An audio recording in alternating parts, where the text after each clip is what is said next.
ભારતમાં એક મુદ્દો ખૂબ જ ચર્ચાઈ રહ્યો છે। પહેલા આ મુદ્દો બહુ શાંત હતો, માત્ર દિલ્હીના જંતર મંતર સુધી જ હતો, પરંતુ હવે આ મુદ્દો રાજ્યવ્યાપી અને દેશવ્યાપી થઈ ગયો છે।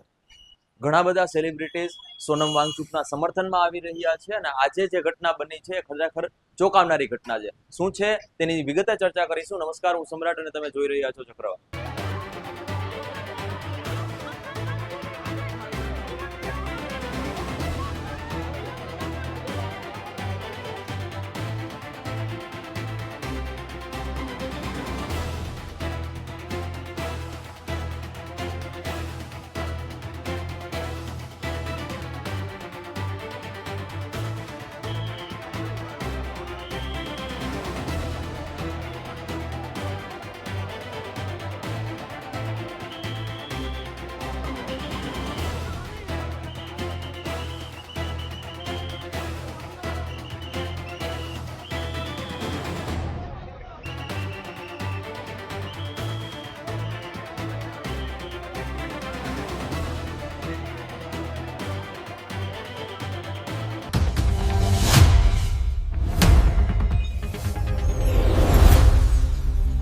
સવારથી એક ખૂબ ગંભીર સમાચાર સામે આવી રહ્યા છે। જંતર મંતર દિલ્હીથી છેલ્લા મહિનો દિવસથી જે આંદોલન ચાલી રહ્યું હતું, ઉપવાસ છાવણી ચાલી રહી હતી અને આ છાવણીમાં જે સોનમ વાંગચુક છે એ બેઠેલા હતા અને જે ઉપવાસના એને 21 દિવસ પણ થયા। આ સાથે આઈસાના જેટલા સ્ટુડન્ટો હતા એ પણ ઉપવાસ ઉપર બેઠા હતા।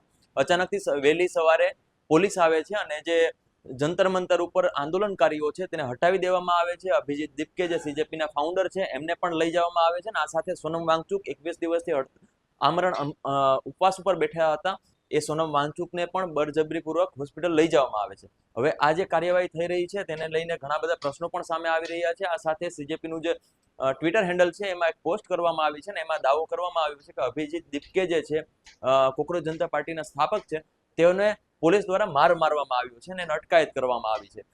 सुबह 7 बजे जब मैं यहाँ से निकला फ्रेश होने के लिए, तभी पुलिस के गुंडे यहाँ आए, सोनम सर को घसीट कर गाली गलौज करके लेकर गए। 60 साल से जो इंसान है, जो भूख हड़ताल पर बैठा हुआ था 20 दिनों से, 60 साल के इंसान को जो 20 दिनों से भूखा था उसको दिल्ली पुलिस गाली गलौज करके घसीट कर यहाँ से जबरदस्ती उठाकर लेकर गई। ये कहाँ लेकर गई हमें पता नहीं है। और जब मैं मेरे दोस्त के घर से निकल, जैसे ही मुझे ये खबर मिली, मैं जंतर मंतर आ रहा था, पुलिस वालों ने मुझे भी मारपीट की, मुझे भी सड़कों पर घसीटा और गेट बंद करके मुझे अंदर रखा और कहता है तू जंतर मंतर कैसा जाता है हम देख लेते हैं। मुझे भी दिल्ली पुलिस ने डिटेन कर रखा था, मेरे साथ भी मारपीट की, मुझे भी घसीटा गया रोड पर। और यहाँ पर जितने सारे स्टूडेंट्स हैं उनके साथ भी दिल्ली पुलिस ने मारपीट की। कहाँ पर आओ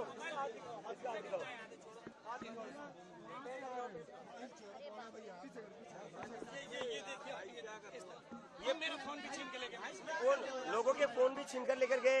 ये पुलिस ने, ये आरएसएस के गुंडे, ये दिल्ली पुलिस ने, ये आरएसएस के गुंडे 60 साल के इंसान को, इतने बड़े साइंटिस्ट को ये गाली गलौज करके घसीट कर लेकर जाते हैं यहाँ से। मैं विदेश से अपने देश वापस आया था, मैं कोई क्रिमिनल हूँ?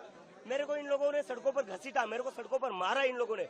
और जब मैं चिल्ला रहा था मदद के लिए, मेरा मुंह दबाया गया दिल्ली पुलिस के द्वारा और कहते क्यों चिल्ला रहा है तू, बहुत चर्बी चढ़ी थी तुम लोगों में, अब दिखाते हम तुम लोगों को हम क्या है। ये दिल्ली पुलिस का रवैया, ये गुंडे है, ये पुलिस ने, ये आरएसएस के गुंडे हैं। और ये सोनम सर को कहाँ लेकर गए हमें पता नहीं है, लेकिन आज जो भी हुआ है उससे एक चीज तो साफ हो गई, इस देश में डेमोक्रेसी नहीं है। नरेंद्र मोदी एक तानाशाह है, नरेंद्र मोदी एक तानाशाह है और दिल्ली पुलिस उसकी गुंडागर्दी को आगे बढ़ाती है। ये देश के लिए नहीं है पुलिस, ये पुलिस सिटीजन्स के लिए नहीं है। नरेंद्र मोदी की तानाशाही का जवाब इस देश की जनता को देना होगा। मैं अपील करता हूँ देश भर के लोगों से, जो ये वीडियो देख रहे हैं, सारे लोग सोनम सर के सपोर्ट में आज शांतिपूर्ण प्रोटेस्ट करें। पूरे देश भर में अपने अपने डिस्ट्रिक्ट्स में, अपने अपने एरिया में शांतिपूर्ण प्रोटेस्ट करें। अब हम ये तानाशाही और बर्दाश्त नहीं कर सकते। जो इंसान 20 दिनों से भूखा है, जिसके लिए पूरा देश दुआएं कर रहा था, दिल्ली पुलिस आज उसको गाली गलौज करके घसीट कर लेकर जाती है यहाँ से। ये इंसान है, ये जानवर है, ये लोग ये जानवर है। હવે આને લઈને પણ એક મોટો જુવાળ ઉભો થઈ રહ્યો છે। આ સાથે જેટલા પણ આંદોલનકારીઓ જે દેશભરમાંથી જંતર મંતર ઉપર આવ્યા હતા તેને પણ બળજબરીપૂર્વક ત્યાં પોલીસ દ્વારા ત્યાંથી હટાવી દેવામાં આવે છે। તો બીજી તરફ એવું પણ કહેવામાં આવે છે કે પોલીસે જે રીતે આ કાર્યવાહી કરી છે, વહેલી સવારે જે કાર્યવાહી કરી છે અને પહેલા નોટિસ ફટકારવામાં નથી આવી કે કોઈ કાર્યવાહી કરશું એવી જાણ પણ નથી કરવામાં આવી. તેને લઈને પણ અનેક સવાલો ઊભા થઈ રહ્યા છે.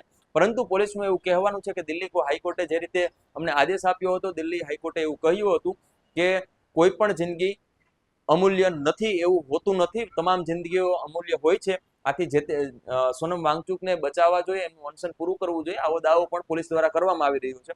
ऑनरेबल हाई कोर्ट के आदेशानुसार और हेल्थ कंडीशंस और एक्सपर्ट मेडिकल एडवाइस के मद्देनज़र श्री सोनम वांगचुक जी को यहाँ से सरकारी अस्पताल उनके ट्रीटमेंट के लिए शिफ्ट किया गया है और किसी तरह का कोई लाठीचार्ज वगैरह बिल्कुल भी नहीं किया गया है.